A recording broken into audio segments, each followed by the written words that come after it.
A leading global manufacturer of ammunition plans to spend $300 million to establish a new plant in Oklahoma, state and company officials announced Monday. CBC Global Ammunition, a Brazilian company that also owns the Magtech, MEN, and Sinterfire brands of small-caliber ammunition, will establish what will be its third U.S. facility at the MidAmerica Industrial Park in the state's northeastern corner.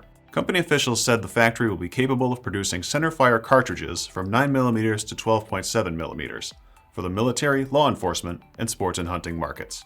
It is expected to create 350 jobs. CBC President Fabio Mazzaro said that the Oklahoma project will be a cornerstone for the company's growth in the U.S., which he called the world's most important market for small-caliber ammunition. Mazzaro added that the company eventually hopes to build a leading vertically integrated business, with in-house production of all components, propellant, and critical raw materials. Groundbreaking at the 550-acre site, part of what was once a World War II-era munitions plant, is expected to take place later this year. Oklahoma officials said the deal included an undisclosed amount of state incentives. CBC says it has a global workforce of over 4,000 and produces nearly 2 billion rounds of ammunition annually. Magtech is the company's master distributor in the U.S. I'm Andy Zoll. This is Manufacturing Now.